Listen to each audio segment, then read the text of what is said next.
Tennessee is now in session. God save the United States,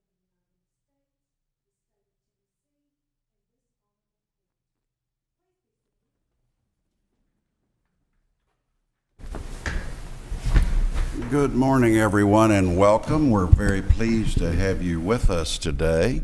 We have, excuse me while I try to modify this. Well, I can't, but we'll just do it this way. We have 4 cases on the docket this morning. We will call them in the order in which they appear. Each side has 15 minutes for your arguments. The appellants have the right to reserve up to 5 of those 15 minutes for rebuttal. So when you come to the podium, please, after you've introduced yourself, let us know how many minutes you'd like to reserve, and we will schedule the clock accordingly. Are there any announcements? Well, I've got one. We're honored to have our colleague, Judge Thomas Frierson from the Eastern Division with us today. As you may know, the Court of Appeals is one court, and we all hear cases statewide, and we're very pleased that he is here in person with us today. Judge McBrayer and I, of course, sit in Knoxville occasionally, and all of us sit in Jackson occasionally. So we are one court, and we're pleased to be of service to you. There being no announcements, please call the first case. Williamson County, Tennessee et al. Versus Tennessee State Board of Equalization et al. Good morning. Good morning, Honors. How are y'all? Doing mighty fine. Good. My name's Robert Lee. I'm with the Wilson Bar. I have a small practice over there, and I'm here representing Williamson County and Mr. Brad Coleman as the assessor of property for Williamson County. I would like to reserve 3 minutes for my rebuttal, please. 3 minutes, very good. Okay. So I said, my name's Robert Lee. I practice in the Mount Juliet area, have been involved in these for several years, these property tax cases. But what this is an ad valorem property tax matter for tax year 2015. So what we're looking for is the value of the property and the use of subclassification of the property as of January 1 of 2015. The property, there's no dispute, the property is a data center that was owned at one time by AT&T or this predecessor, Bell South Telecommunications. It was sold in November 12th, 2013 to a DC Franklin Road LLC, which is a real estate investment trust, part of Carter Valaris Mission Critical or REIT. And then it was leased back to AT&T for that purpose. When it was sold in November 12th, 2013, it was sold for $109,200,000. Is there any connection between the REIT and AT&T? No, not to my knowledge. Okay, so the owner and the current lessee are different entities. Correct. Okay. The owner, as of DC 402, we'll call it DC 402. It's DC 402 Franklin Road because that's the address on Franklin Road. So they was very creative in creating the name. But there's no relationship between that entity and AT&T, to my knowledge. It was a part of Carter Valaris Mission Critical REIT, which is a conglomerate. They set up this LLC to own this single property. So I may have confused myself, but I think in my reading I read that there's no correlation between the value of the property and the sale price because of the sale leaseback. The driving force was the lease payments. Is that correct? And if so, how do we know that? That is the assertion of the AT&T. AT&T is here because they are the lessee. DC 402 does not even exist anymore. They have sold the property and they are not even in existence anymore. DC 402 never made an appearance at any level of these appeals. AT&T is lessee because the lease requires them to be liable for the tax, the property tax. They step into the shoes of the taxpayer.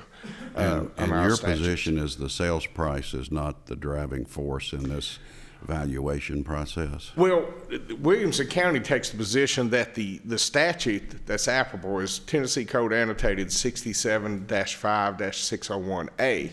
And that statute says that the value of all property shall be ascertained from the evidence of its sound intrinsic and immediate value for the purpose of sale between a willing seller and a willing buyer. So you take the willing buyer, willing seller. We take the position that that sale should be considered the lease, at least, because the lease runs with the land for at least 10 years. They're tied to that property. Is there any exceptions to that rule, however? I mean, suppose that the lease back was for $1. Should a court just say, oh, well, the lease income here is just $1, so we're going to take that as evidence of value? Well, Judge Mark Minsky, Administrative Law Judge Mark Minsky with the State Board of Equalization at the time, in a decision on Lowe's, he talked about that. And what he said was, in Tennessee, we're looking at the whole bundle of rights. So if the lease is for $1, then you have a very positive leasehold value. So when you look at both of those, the leasehold value and the ownership value, it should be the same. So the courts in Spring Hill and both National Life have said, in our opinion, that you do look at the lease.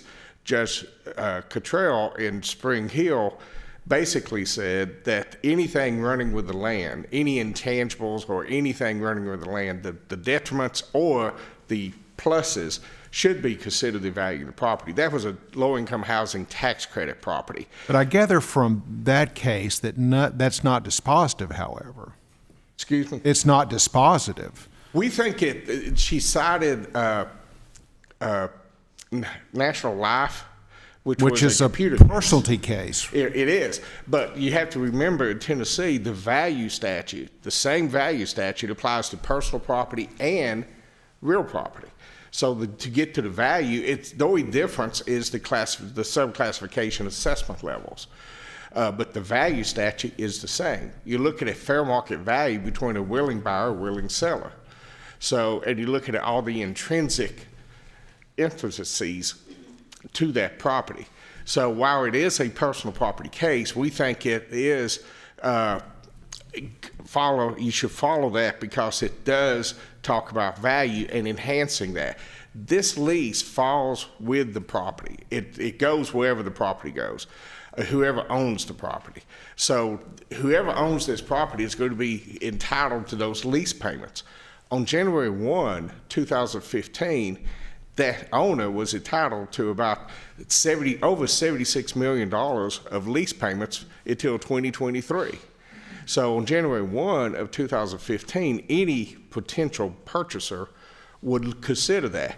And absolutely, the seller would. But in a value, so if this was a property case though, and there was a lease situation, a personality case, and valuation of personality, wouldn't the court be within its rights to consider this distinction between a lease and a finance lease? Well, the finance lease, I think, it runs with the property. So because it runs with the property, the willing buyer, willing seller concept, any seller is going to say, well, I could keep the property and get $76 million over the next 8 years, or I could sell the property at what the taxpayers are arguing for $45 million and walk away from it. A reasonable seller would have that determination. If they're going to keep the property for 8 years and gain $76 million, or sell the property at what the taxpayer, AT&T, is arguing at a value of $45.7 million. You have to realize that lease runs with the property. Whoever owns it, and the property but in both instances you still consider the lease, but you would look at the nature of the lease in part in your valuation, would you not? Would you say, well, this is a lease where there's going to be a useful life, the personality at the end of the term, or no, this is a lease where at the end the lessee can acquire the property for nominal consideration, and factoring how you consider that lease for the purpose of determining value, would you not? Well, the income stream is important, and I think the lease itself. So the $1 consideration at the end of a finance lease then would be important. Well, it would, but then the lessee will have the authority to sublease that and get market value for that. So that's the situation that Judge Minsky was talking about, was when you have a leasehold value. In Tennessee, we just assess leasehold values if the fee simple is exempt, but they exist. And they Was there contribute any to the evidence, I'm sorry, Counsel, I just want to ask you if there's any evidence of comparables when DC 402 acquired the property in 2013. How did that match up with similar or comparable sales during that time period? Well, our expert, Mr. Peter Corpaz, looked at the market, and he was able to determine these type of properties, data centers, generally the market was about $22 a square foot. They're big properties, and a lot of them are sale leasebacks. That is the market. And they release back for about $22 a square foot, $23 a square foot. He used that as his justification for $103 million value, because he looked at the national. This is not a Nashville market. This is a national market. All these sales that he looked at would typically sell leasebacks, but that makes the market. You have a sub-market. But as I understand from the briefing, there's different classifications of data centers. Is it data or data? Data. Okay. Being from the South, I call it data. Yeah. So there's different classifications of data center. Did your expert get into the distinction between those when it gets into valuation of the properties? He did make a distinction whether or not they was. He found the market really didn't make that much of a distinction. These things, older ones, smaller ones, bigger ones, are all about $22 a square foot in his analysis. He did a fair market study on what these properties are renting for and found that it didn't really matter. This is an older center, we get that, but it's still being used as a data center. And that gets to the classifications, subclassification as public utilities. That property had always been assessed either by the comptroller or the former Public Service Commission as public utility property. When it was transferred, the assessor, looking at the transfer, saw that it went to a locally assessed owner, put it on its 40%, which is commercial industrial. But surely you don't want us to look at the history too closely, because if we look at the prior valuation of this particular piece of property, it really doesn't support your higher valuation, does it?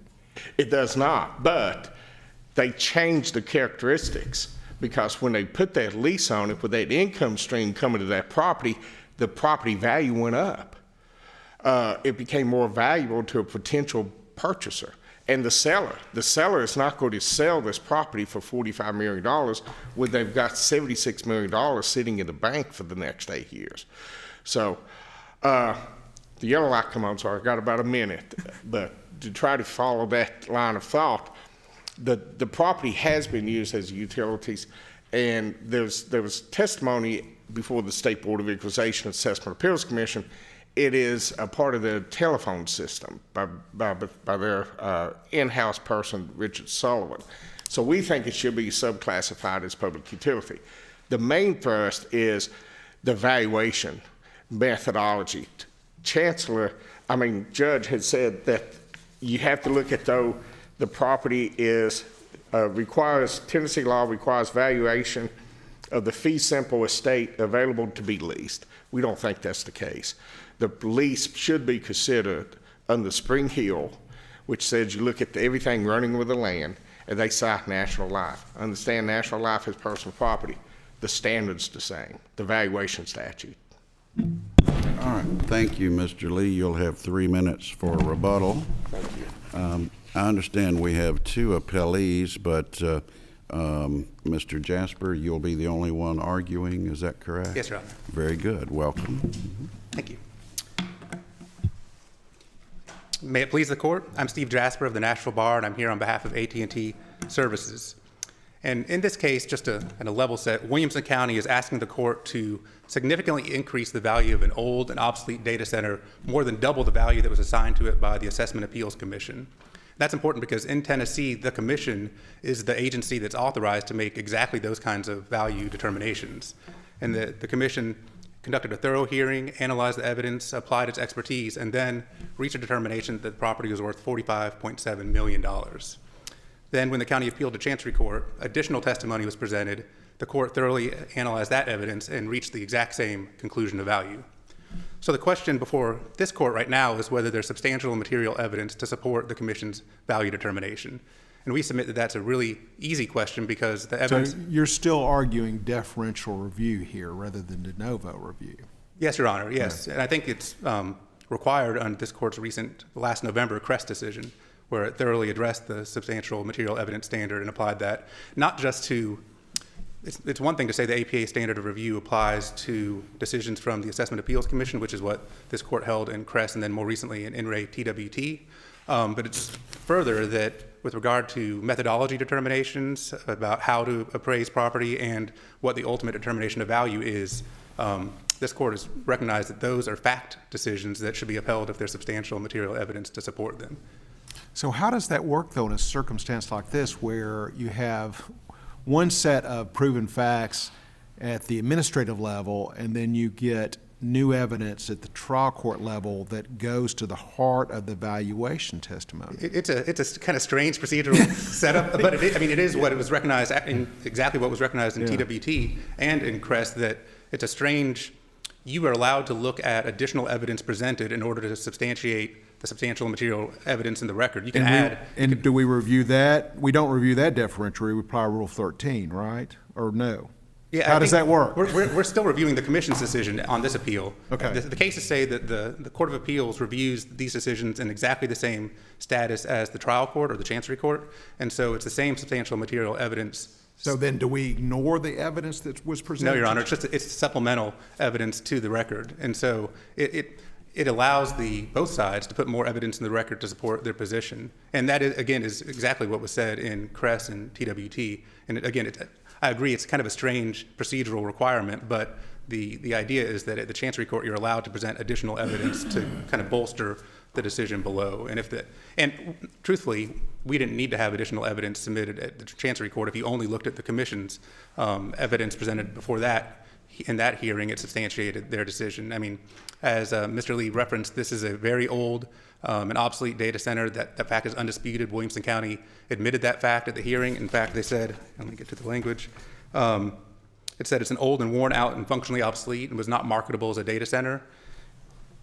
Also, it's undisputed in the record before the Commission and the Chancery Court that the rent for this property that Mr. Lee argues is dispositive is well above market. And the reason was what you were saying, Your Honor, is that it was a result of a financing transaction that had no relevance to the market. And your question about whether there were any comps considered in 2013, the answer is likely no, because the people who negotiated that sale leaseback had no care about what the value of the property was. It was They just wanted the cash flow. Yes. Well, I guess A&T wanted the capital, and the REIT wanted the cash flow. That's right. And so AT&T, because they're a creditworthy, borrower, they got a good rate, and they negotiated the terms of the rent payment and the sales price. So what cap rate does that work out? Do you know? I actually don't have that in front of me.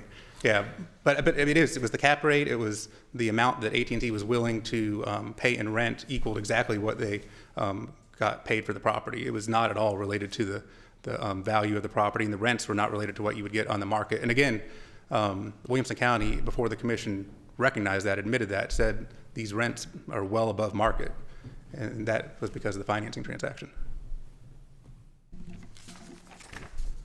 And before the Commission, when they considered that evidence, they reasonably concluded that the county, quote, did not offer evidence sufficient enough, end quote, to value the property based on the terms of AT&T's lease. So I think that's important because that's a factual determination, not a legal determination. They considered the facts and said, no, Williamson County did not meet its burden of proof, so we're not going to value the property based on the lease terms. And that, again, determination is reviewed under a substantial material evidence standard. And then, importantly, the Commission reviewed the the evidence that had been presented applied a income approach using its expertise in valuing property and reached a value of $45.7 million on the evidence. And as we've already talked about, more evidence was presented before the Chancery Court. AT&T presented additional fact witnesses that once again talked about the poor quality of the building and the nature of the sale-leaseback transaction, which was essentially, truthfully, duplicative of the testimony that was provided before the commission. It said the same thing, and it was not controverted. But AT&T also presented testimony from an expert, Mr. Paul Paratelli, who is an appraiser with more than 40 years of experience in the Middle Tennessee market. And he did an independent appraisal of the property and arrived at the exact same value for the property, which he said was the first time in his 40 years that had ever happened. And the judge asked him about it, and he said he did not know the value of the property the commission had arrived at until he finished his analysis. So it really was just pure coincidence that they were exactly the same value. And the court found that his testimony was credible and direct and informative. And then in contrast, the only testimony presented by the county in support of their value determination, and the only testimony they rely on for their current proposed value, is the testimony from Peter Korpax. And the court expressly found that his testimony was not reliable, and the opinion spends 6 full pages summarizing in great detail all the flaws in Mr. Korpax's methodology. And one of those flaws is what you referred to, which is that in his testimony and in his report, he said that he presumed that the data center was a tier 3 or tier 4 data center, so one of the higher 2 data centers. And he actually said that was one of the most important pieces of fact that he relied on for making his value determination. And the AT&T witnesses proved that it was actually a tier 1, maybe tier 2. It was not a tier 3 or 4. And again, Mr. Korpax said that he presumed it was, and that was part of his valuation. And the Chancery Court, in conclusion, found that that it was remarkable and significant that the commission and Mr. Paratelli had reached the same value determination, and found that the evidence from AT&T's fact witnesses was credible, not impeached, and supported that determination. And then the only other evidence presented was Mr. Korpax's testimony, which again was not reliable. So on that basis, the court found that all of the credible evidence overwhelmingly supported the commission's decision that the value was $45.7 million. And for that same reason, we request that you guys also uphold the commission's determination that the property is worth $45.7 million. And the county's only argument to the contrary really is its claim that Tennessee law required the property to be valued based on AT&T's above-market contract rent. And that's simply not the case. This court has never said that the commission needs to apply one specific analysis, one specific methodology to appraise any property. It defers to the discretion of the commission and recognizes that the commission has expertise to value property using the methodology that's appropriate based on the evidence that's presented in that particular case. And also, it's worth pointing out that Mr. Korpax doesn't even use the methodology that the county claims is required in this case. In his testimony, he made very, very clear, and in his report, that he did not use AT&T's contract rent to value this property. His valuation is based on what he deemed to be market rates and market rent, and that was a different amount than AT&T's contract rent. So, and he also said that the reason he valued the property based on what he perceived to be market rates and not contract rent was because he thought Tennessee law did not allow for the value to be based on contract rent. And obviously, his legal opinion is not controlling on this court, but the fact that the county chose to rely on his testimony and only his testimony invited the error that it's now complaining about, because he followed exactly the same methodology that Mr. Paratelli and the commission did, just reached a different conclusion. But also, because there's no evidence in the record that actually applies the approach the county now argues is required under Tennessee law, there's no way for this court to rule in its favor based on the evidence that's been presented, even if this legal opinion was correct. I think it's important, getting back to the discretion given to the commission, it's important to refer to the Crest case again and also the Willamette Industries decision, both of which are cited in our brief.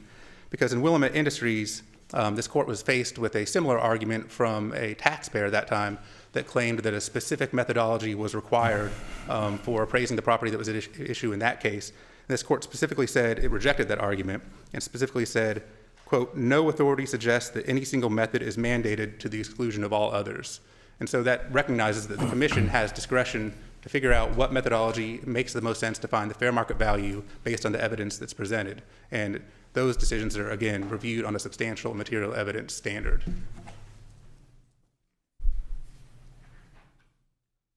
Also, it's worth pointing out that the Mr. Lee referred to the full bundle of rights, and that's what you're supposed to value, and that full bundle of rights is often referred to as a fee simple interest, and that is the interest that Tennessee law requires to be valued with regard to real property.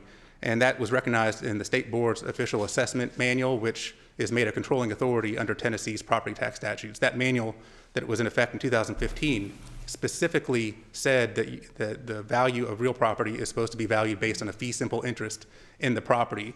And when you value a fee simple interest in the property, you treat that property as, you look at the full bundle of rights, and you treat that property as though it's available to be leased on market terms and not based on actual contract rent. That is recognized in all of the generally recognized appraisal standards. And it's also consistent with this court's decision in the Hoover case that we also cited in our brief. And this particular quote directly refutes what the county is arguing for in this case, where the court said, for property tax purposes, value attaches to the property itself, not to the interest of the current party in possession.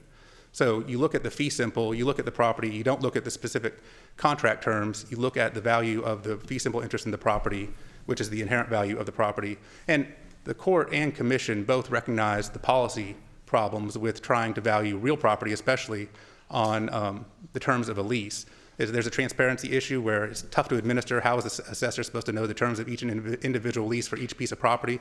There's also the uniformity issue where exactly the same properties would be valued significantly differently just based on the terms of a lease. And then when a lease is terminated, then suddenly the value of the property plummets. And that's not how the property tax system is supposed to work. It's supposed to be uniform. Similar properties are similarly situated. I have a little bit of time here. I'd like to talk about the National Life case just quickly because I think that's what the county primarily relies on. And in that case, the commission rejected a taxpayer's argument that the terms of the lease could not be considered, like as a matter of law, could not be considered. But the court did not say that in every instance contract terms must be considered, or certainly they're not determinative of value in each and every instance. And as Your Honor pointed out, the facts are different in that case. There was no financing lease in that case. That case involved personal property, not real property, which is important because you value personal property and real property inherently differently. There's depreciation on personal property. The way you report personal property for property tax purposes is different. So the difference between personal property and real property is real and is an important distinction with National Life. And obviously, National Life didn't involve a sale leaseback transaction like that issue here. And finally, it's clear from the opinion the taxpayer in National Life did not present enough evidence for the court or the commission to find a different value. There just wasn't any evidence in the record to find any other value, which again is not at all the case here, where the evidence in the record overwhelmingly supports the commission's valuation. So unless there's any other questions on the value, I'd like to just move quickly to the county's request for reclassification. And they have asked for this property to be reclassified as public utility property, but the county is the entity that itself first classified the property as commercial property and then did absolutely nothing to try to get the property reclassified until after the Assessment Appeals Commission issued its decision. And for that reason, the Chancery Court correctly found that the county had waived its right to seek reclassification and had failed to seek reclassification according to the procedure and deadlines required by the property tax statute. So without regard to the substance, they failed to timely request the reclassification, and that request was rejected on that basis alone. And then in its brief to this court initially, the county completely ignored that basis for rejecting its argument, and in doing so, it waived its ability to argue about reclassification before this court because it did not present one of the alternative bases for the Chancery Court's decision below. And so it failed to address one of those issues and waived the ability to argue before this court on the reclassification issue. But maybe more importantly, as the Chancery Court recognized, there's absolutely nothing in the record to show how the property was used or that the property was used as a public utility in 2015. The county refers to how it was previously used and how it was previously assessed, but nothing about how it was actually used in 2015. And that's important because the AT&T witnesses testified that the use changed significantly over the years. And even if they did show generally there was maybe some use of public utility purposes, they didn't present any evidence to show what portion of the property was used for public utility purposes. And that's required whenever there's a property that has multiple uses like this one. So can you remind me what the testimony is with respect to the use? Was it used as both a data center and office space for AT&T? Well, half of it was not used at all, and I mean, it was completely empty. And some of it was used for cell phone service, which is expressly excluded from the definition of telephone companies for public utility purposes. And others, I think, were just like back office functions. There's no testimony about it being used for what's called ILEC, which is what would qualify as public utility purposes. So your point is even if there wasn't procedural hurdles to that argument, even substantively, there wouldn't be enough proof to justify reclassification. Yes, and I'm beyond time. Do you mind if I answer? Yeah. That's right. Yes, there's literally no evidence in the record that shows how the property was used in 2015, and certainly there's nothing that shows what portion of the property was arguably used for public utility purposes. So yes, even ignoring the timeliness. All right, thank you, All right, Mr. thank you. Jasper, for your argument. Mr. Lee, you have time for rebuttal. And if you don't mind starting with, what evidence, if any, is there regarding the current use of the property as of 2015, I guess? Thank you, Your Honor. As to the use, there was evidence, there was testimony from the taxpayers, AT&T's Director of Tax, Mr. Richard Sullivan, at the Assessment Appeals Commission. It was a part of their CLAC, which is the local interchange phone company. He testified to that. So by that, it was testimony in the Assessment Appeals Commission that it was a part of their phone system. The data center is for controlling and maintaining historical information for their customers. That's a part of the data center. The offices support AT&T in their work. That's a part of their data center. That's a part of their utilities workup. In Tennessee, we understand it was not raised in a back assessment, reassessment, or anything like that in our statutes or correction of errors. But this was an ongoing controversy. This was a contested case before the administrative body.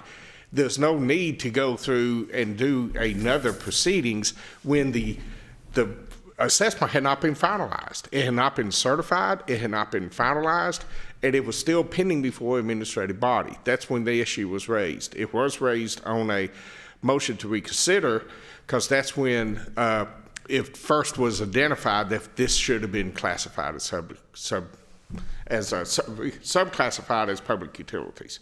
So that's the reason there.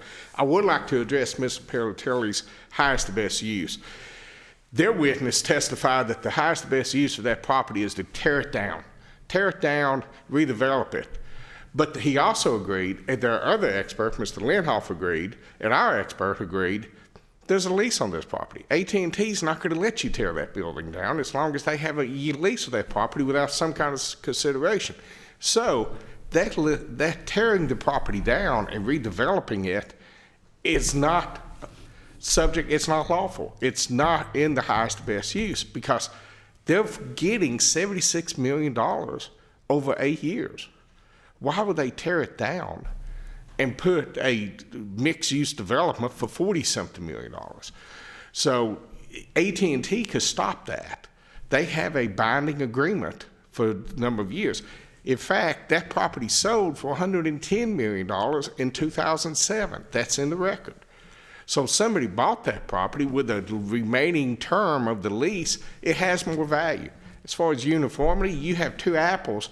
One is shiny and one is rotted. Does not have the incentives with that.